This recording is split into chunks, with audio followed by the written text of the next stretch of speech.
We are in a new room today. Looking good. That's looking right. good. We making some upgrades. Yeah. You know, We evolving. We never standing still. No. We started always moving forward. We started with one camera.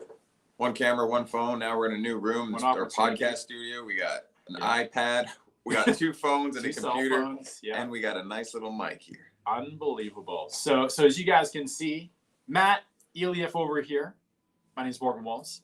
Welcome back to 10X Titans episode, not 1, not 2, not 3, but 4. I think it's 5, actually. Number 5, We got 5 already, halfway to 10X. That's right. And today, guys, we have a very, very special episode for you guys. Let me just adjust the camera here. And we are talking about, we're actually talking about 4 steps to handle the crash. Because if you look at the marketplace right now, I don't know. It'd be interesting. I don't know either. Some interesting things happening right now in the marketplace. I mean, that's a good way to put it. You found a crazy stat on the S&P today. Yeah. What was the S&P today? S&P is down over 21% since January of this year, guys. So that's for those who don't know, that's Standard & Poor's list of 500 domestic companies that are on the stock market. Some of the biggest companies in the country. Yeah. So their stocks are down, 21% for the year. They lost $1 trillion. Not a good start. Not a good start, that's for sure. They lost $1 trillion, $1.04 trillion in the last 4 days alone. Can you imagine a $1 trillion loss? You can't even comprehend that much money. It's crazy. Right? And then we got crypto. I mean, Bitcoin's down 35%. Yep. Right? People are getting punched in the face with that right now. Yep. You know, we got 4. So check this out. I think this is interesting because a lot of people quitting their jobs lately. Oh, the Great Resignation. Right? 4.5 million people quit their jobs in March. But now the tables are turning. I mean, just in tech alone, in June so far, we're the 15th, 19,000 jobs cut. In Canada? From the marketplace. Is that Canada? That's Canada, US. That's the tech sector. Oh, tech sector, yeah. Just that one sector alone. And 2 months ago, people couldn't even hire anyone. Now someone's saying, oh, you spent the last 2 years on your couch? Yeah, you don't work here anymore. Yeah, it's changed really fast. So the market changes really fast, that's for sure. Inflation, yeah, 40-year high. Yep. Gas is, I go to fill up my gas and, $100, it laughs at me. It's like bad time to buy a truck. Yeah, bad time to buy a big ass truck right now. It probably costs over $300. $300. Yeah. Can you imagine? But I put 94 in it. I only run 94 in that bad boy. Okay. So guys, this is the thing that whether there's a crash coming or not, whether you believe it's happening, inflation's up, jobs are down, the stock market's down, Bitcoin's down, crypto's down. So the question becomes, okay, well, what do you do in a crash? What do you do when everything hits the fan? And funny thing is we just went through this a couple years ago. Yeah, we did. I think everybody did. Yeah. Everybody was hit with something over the last couple of years, guys.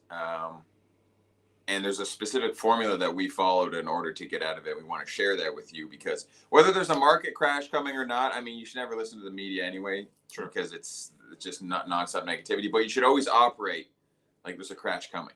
You should always have that hunger, that hey, I can never rest on my laurels because it's so easy to do and we can all get comfortable. Mm-hmm. And even with some positive things changing in the world, there's still a lot of uncertainty. So what you got to do is you got to operate hey, I need to take the opportunity now. I need to conquer now. I need to hammer now. Yeah. So that being said, what is the formula? Well, yeah, it's a great question. So where we had to apply this formula, just to rewind in history a little bit. March 2020, we were sitting here in the office. We got a call from our CEO, and he said, "Hey, go pull out money." Some of us bought food. Some of us bought other things. I bought a shotgun. Matt brought a shotgun. Because if you bought food and you didn't buy a gun, you're just buying food for me. You know what Atlanta I bought? We bought olive tapenade. A what? We went to the grocery store and we bought some spread for crackers. And I went and bought a shotgun on shelves. That's right. Who was more prepared? However, when this happened, our business took a 40% hit overnight. That's just on the Grant Cardone side. We have another business that was shut off entirely just like that. Yeah. And that happened within a span of a month, guys. Yeah. So it happened within a span of a month, revenue down 40%, and our entire business in Ontario completely shut off. 100%. Like that. Despite that happening, though, we still finished the year slightly up. Yep. And then grew 80% the next year. And we did not lay off any main employees here. Our business in Ontario was contractors. So we try to retain as many people as possible by getting a new opportunity, which unfortunately didn't work. But we worked to retain as many people as possible. We did not lay off one person from this office because of that. Which So, I'm proud of, because there's a lot of layoffs. There's a lot of layoffs. Yeah. And there's a lot of craziness happening. So bringing us to this, guys, 4 steps, okay, to handle the situation. The first step, guys, number 1 is actually, and you want to write this down if you're watching this, is promote, promote, promote. So just to give you guys some perspective, I run the sales side, Matt runs the marketing side. Why don't we start with your side? What did you do to promote, promote, promote as our first step when everything hit the fan? Because, and I just want to preface this by saying, most people think that when there's an emergency, when the graph drops a little bit, you got to start cutting everything. That's actually not the first step. Yeah. The first step is, hey, go get attention. So on a marketing perspective, what are some of the things you did in order to promote and grab attention? Well, I mean, we just followed Grant's recipe. Like, we're not reinventing the wheel here. We're not like saying, oh, we know so much better than everybody else. We basically follow what Grant says, which is anytime there's a contraction or something is people are pulling back, or there's fear in the marketplace, you need to expand into it. Because there's a vacuum there. If there's that space is disappearing because people are pulling back on marketing and pulling back on things, there's a space there that you can lean into.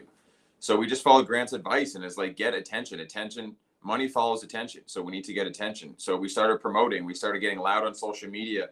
We had all of our team outflowing every day. We created games internally where people were promoting and getting rewarded for posting and being known in the marketplace. And then we started hearing from our clients saying, hey, you guys are doing such a good job. Keep it up.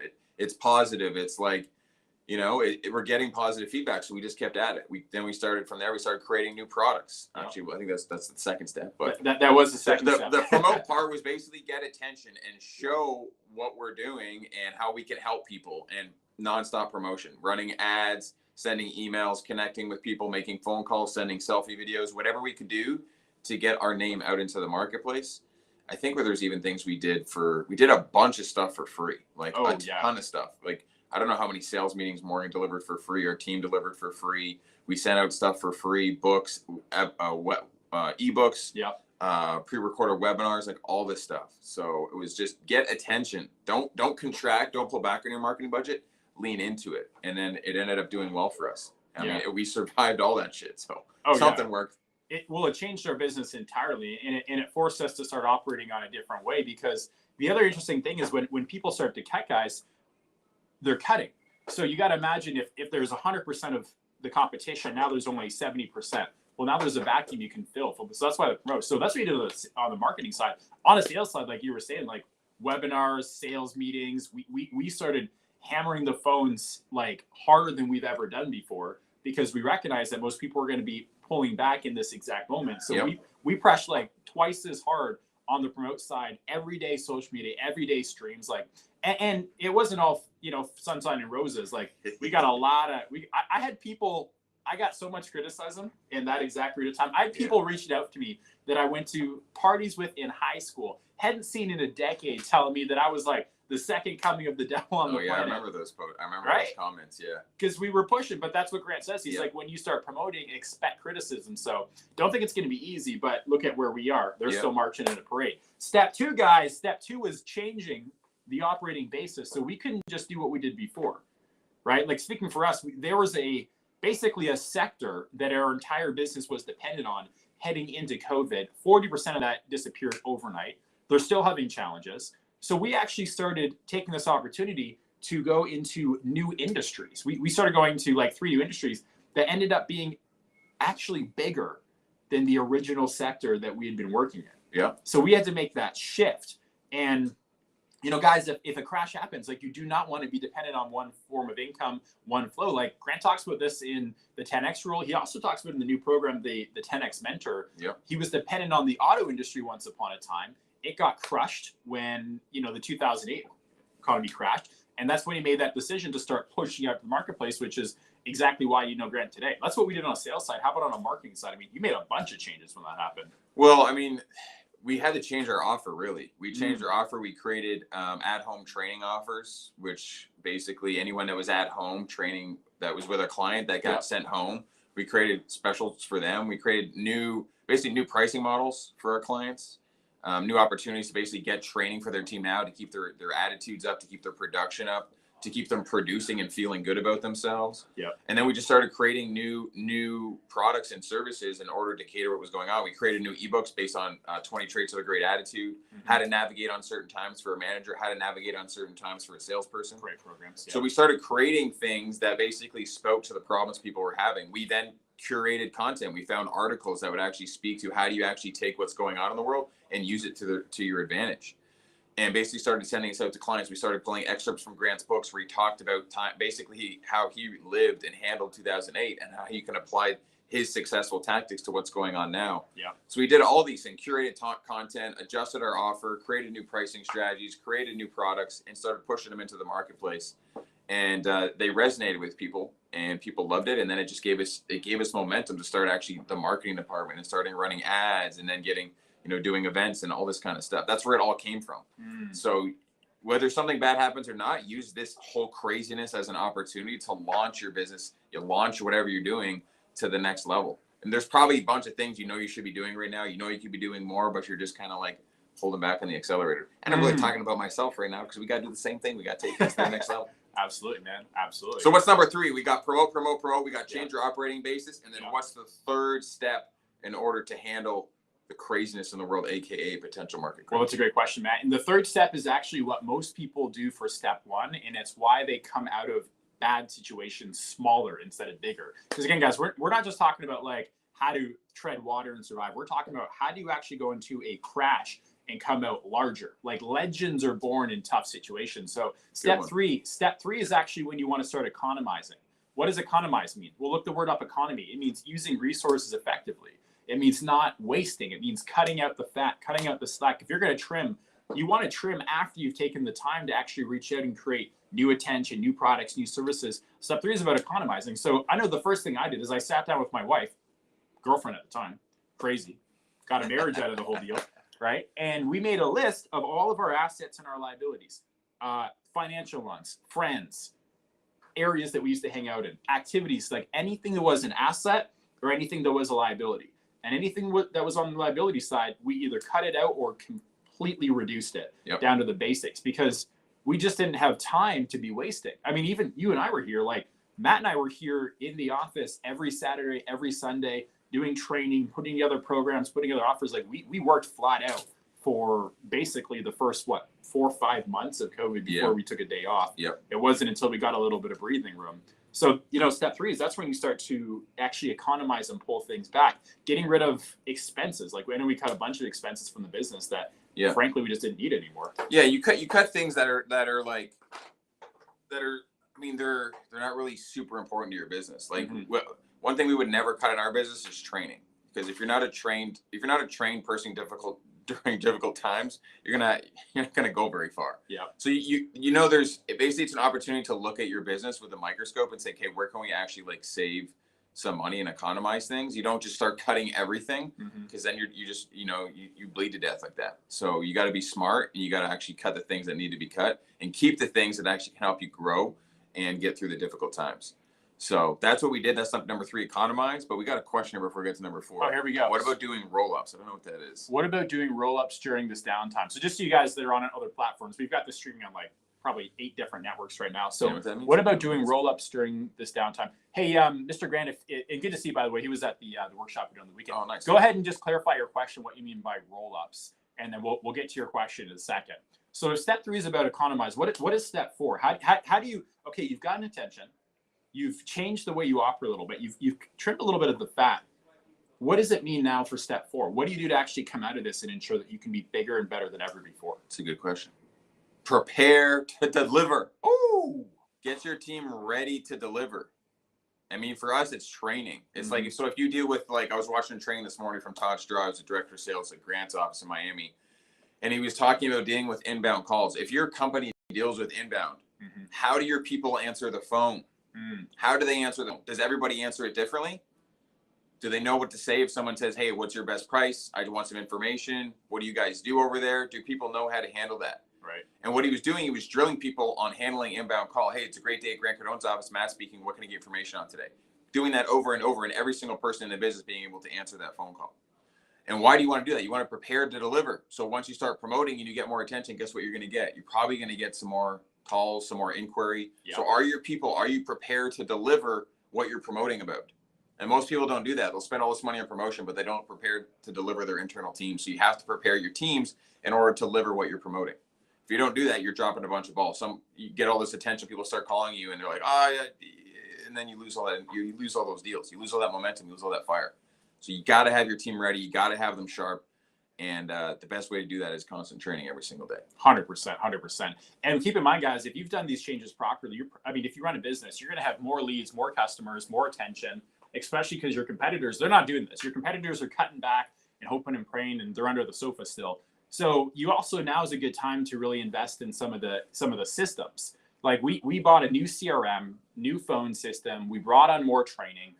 Matt built an entire marketing and graphic department. Like coming out of this, we actually grew and hired more staff that made it possible to continue to deliver at this high level. And it shifted our business entirely, right? So that's definitely one of the bigger things, prepare to deliver. I see the question here. So Mr. Grant's asking about, buying businesses. Yeah, I mean, great. Definitely a great time to do it. We definitely did, didn't we? Yeah. So during the height of COVID, after our business was, just before our business shut down, actually. Yeah. Just before. Literally, I think it was a couple weeks before COVID shut down, we just bought a business. Yeah. So a little bit different for us because we didn't buy it when it was down. It was actually at its peak when we bought it. Yeah. And then it got shut down right after. So then we had to work on rebuilding it.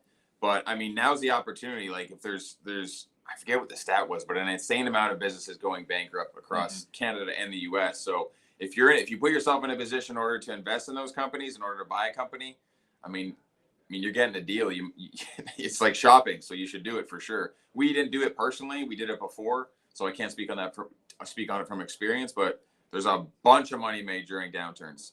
Bunch of money. So if you're in a position to take advantage of it, do it. Definitely do it. So I guess the question now is, for anyone watching, how can anyone watching that maybe they're a salesperson, maybe they're an entrepreneur, maybe they're a business person, how can they prepare to deliver? What can we give them that they can do next that enables them to deliver? Yeah, well, funny enough, as part of our, during COVID, we got to do things for free. We got to put things out there where we give value to people ahead of time before we start asking for money or deals or anything like that. We need to provide value. In order to do that, we started putting on monthly events where we're helping coach people through anything. Right now it's sales focused. So right now we're coaching people we've done events on Millions on the Phone. Yeah. And I say we, and I mean Morgan, but Millions on the Phone. We've done about webinars on closing, webinars on the sales process. And our most recent webinar, actually our upcoming webinar, is on mastering objections. And now is probably a very important time to learn how to master objections. So whether you're getting, hey, now's not a good time. Hey, it's an uncertain future. Hey, we don't have the money. Hey, we're not doing anything new right now until we know what's coming. We've dealt with all of that stuff and we've conquered all of that stuff. So Morgan's going to be doing a training on June 29th that covers all of this information. So that's a great opportunity for you guys to prepare to deliver. Get on that webinar. It's completely free. Get your sales teams on there. Get your managers on there. Get your owner on there. Even if you take one thing away from a webinar like that and you apply it, guys, it can be worth everything. Remember, you got to be looking for the gold in these events. If you find the gold and apply it to your business, it can transform your business. That's all it takes sometimes. It takes one sentence, one word track, one viewpoint shift, and it's a totally different game out there in the marketplace. Think of it like when you're golfing. If you adjust your golf swing 2 millimeters, you could be on the fairway. You adjust it another 2 millimeters, frick, you're in the woods, like where I usually am. That's why I don't golf. Yeah, that's why I don't golf either. So that's it. Join that webinar. It's a free opportunity for you guys to prepare to deliver, get your teams prepared to deliver, get your management team prepared to deliver. Everybody should be on that webinar because it gets everybody speaking the same language. Yeah. You don't just want your rookie on that thing and then he's not on there. He goes to start handling objections and your vet's like, hey, what are you doing that for? Get everybody on the same page. That's what a culture is. Shared value, shared education, and shared beliefs amongst an organization. Boom. There we go. You heard it from the man himself. So guys, four steps to handle any crash and come out on top. Number one, promote. Number two is make sure you're changing your basis, economize, and then prepare to deliver. Just like Matt's saying, you can get prepared for whatever's coming by learning to master objections. Because if you can handle objections in your life, you can get anything, you can be anything, you can do anything, and you can ultimately have anything you want to do in life, which is why we do 10X Titans every Tuesday at 3:15 PST, 6:15 Eastern. Join us next week. We be here. Appreciate you tuning in, or you English. Appreciate you guys tuning in. We'll see you next week for an episode of 10X Titans. Take care. We salute you.